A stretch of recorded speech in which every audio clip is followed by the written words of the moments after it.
Olá, sejam bem-vindos. No vídeo de hoje a gente vai falar um pouquinho sobre as fases do luto, dando continuidade aí ao nosso assunto do vídeo anterior. O luto, de acordo com a psiquiatra suíça Elisabeth Kübler-Ross, que desenvolveu essa teoria, ele é dividido em 5 fases. Ela fez esse trabalho com base na sua experiência com pacientes em estado terminal. Então a gente precisa entender que tem algumas sutis diferenças, porque esses pacientes, eles viveram o que a gente chama de luto antecipatório, né? O despreendimento da própria vida e os seus familiares, o despreendimento desse ente querido de uma forma um pouco mais sucessiva, tá? Ela elaborou as seguintes fases. A primeira fase como sendo a negação. A negação é aquela sensação comum de que isso não pode estar acontecendo, de que algo tem que estar errado, de que houve algum tipo de engano, de equívoco.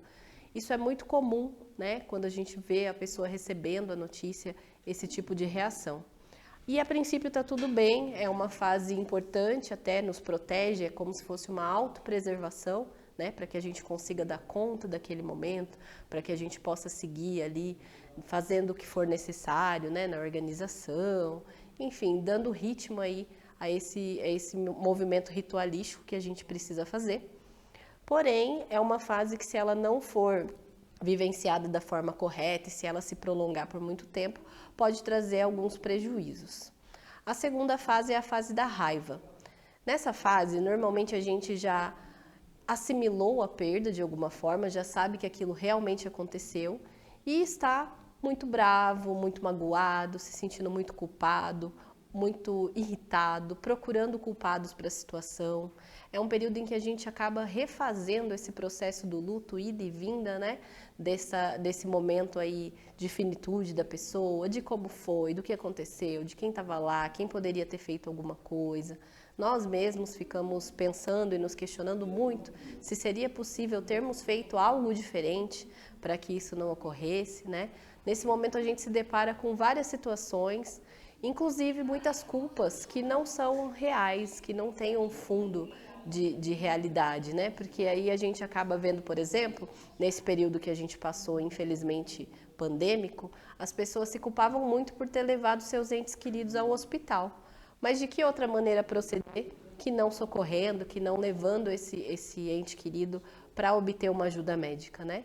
Então, é um período muito desafiador, porque as pessoas passam muito tempo ali se questionando e, infelizmente, revivendo esse momento triste de suas perdas.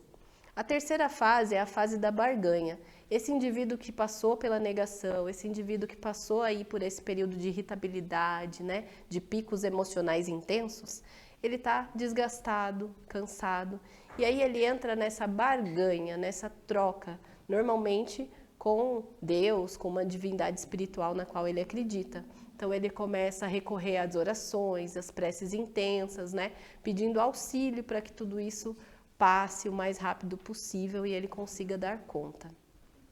A quarta fase é a depressão, mas vejamos bem, não é a doença, tá? É um estado emocional.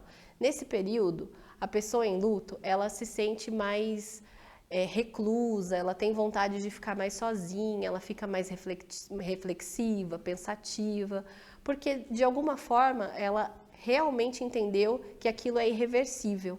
Né? Por mais que pareça óbvio, a gente leva um tempo para entender a irreversibilidade da morte quando perdemos alguém muito querido para a nossa vida. Então, nesse momento que ela tem essa sensação, ela acaba ficando mais triste, mais chorosa, né? Num humor mais deprimido.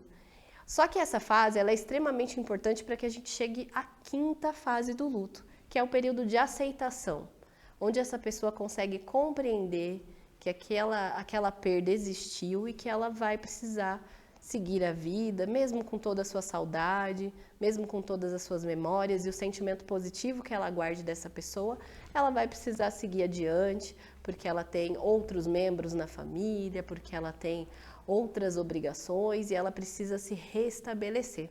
Né? Então, as 5 fases elas são importantes, só que lembrando, elas não ocorrem necessariamente nessa ordem. Essa é a ordem teórica, né? Avaliada aí na maioria dos casos. Mas o luto é um período muito intenso e essas fases podem se alternar durante o processo.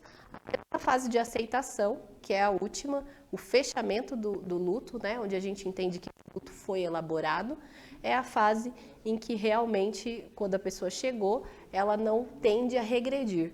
As outras podem alternar numa velocidade até relativamente grande.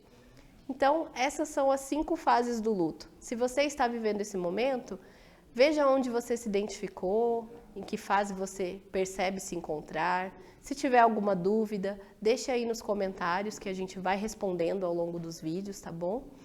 Se você gostou, se você tem interesse, curta o canal, ative o sininho para receber a notificação de novos vídeos e a gente vai estar falando aqui sobre esse e outros assuntos. Até mais!